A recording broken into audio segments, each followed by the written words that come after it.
Yeah, I said healthy eating doesn't have to be boring, it has to be enjoyed.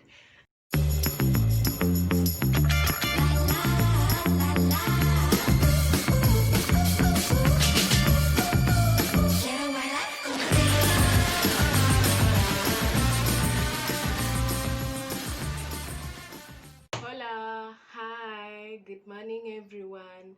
If you're new to this channel, please feel welcome. My name is Lois Cheplating and this is where we fix plates. Welcome.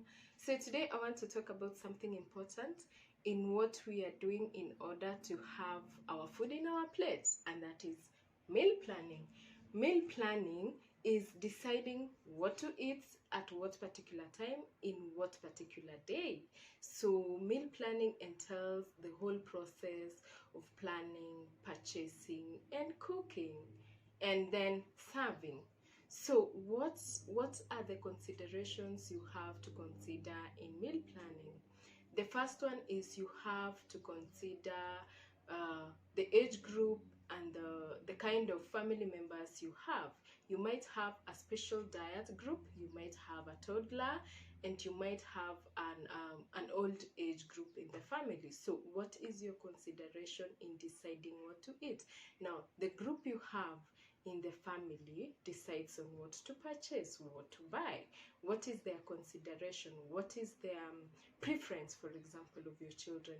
As I talked in the previous video, which I will link down below, I said if you want your family to enjoy the family meal, please involve them in deciding what to cook.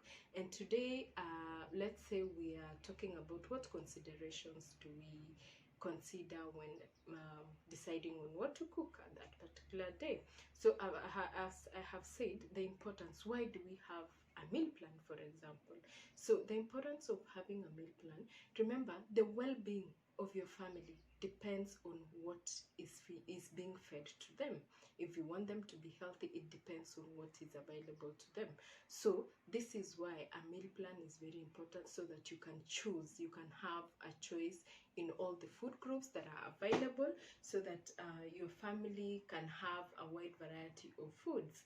So the first thing that we consider, as I've said, is age and the kind of people you have. Do you have a diabetic in your house? Do you have someone who has blood pressure?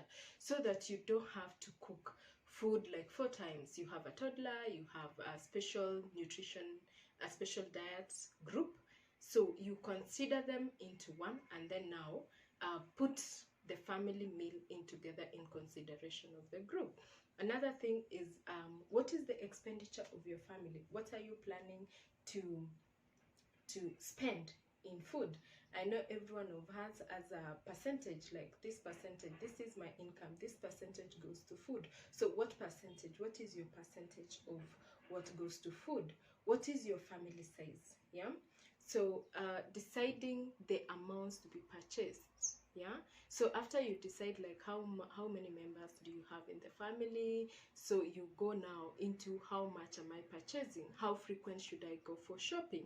Yeah, so in that whatever you're purchasing also depends on what storage facilities you have in your house. So if you have a fridge, if you have a freezer, if you have a chiller, and what is the size, what can it hold for the whole week, or for the whole, if you have to shop maybe after 3 days. So those are the consideration you have to consider in meal planning.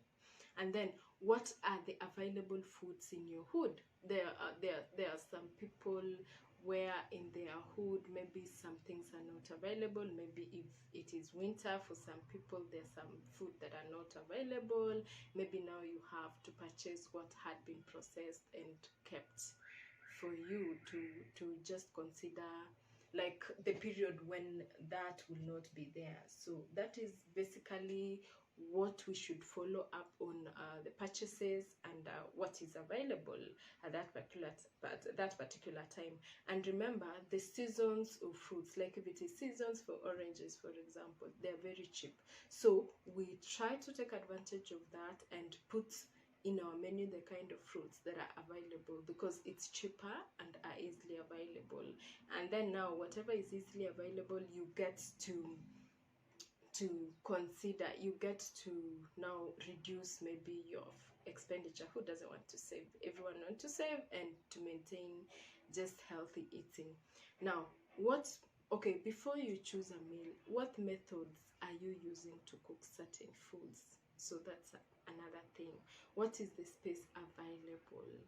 Yeah, so whatever methods you're choosing, you have to choose a method that is really that keeps the nutrients at par, and that keeps nutrient value, because that is why we eat. We eat because we want nutrients in our food. As it also depends on who cooks our food, who prepares our food, and does the person preparing the food knows how to have different cooking methods to retain nutrients. And also, when you're cooking food with a happy soul, and when you involve members who are available to be in the kitchen with you and cook food, that means that food will be enjoyed. A happy soul cooking food means a happy family enjoying food. And then another thing, during service and presentation, you should present in a manner whereby it attracts the eye, as healthy eating starts from what we see. I get an appetite with what I see. So let's try to have a good presentation skills, and to attract members of the family to enjoy the meal together. Yeah, that is one of the key importance of eating food. It should be enjoyed. Yeah, I said healthy eating doesn't have to be boring, it has to be enjoyed. And then again, whatever you have bought as a family, whatever has been purchased, let's try and use the resources and materials efficiently. Because if you buy and then you waste, that will be waste of resources. So make sure you consider the family, the eating habits of the family, the amounts, and the amounts will depend on the activity, the physical activity of each family member.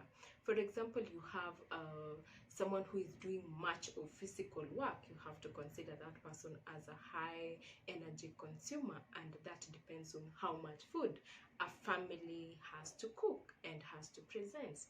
Another thing we should consider is the family timing. When you're planning a meal, just consider the family timing, where everyone, when food is served, is at the table, you enjoy the family meal together.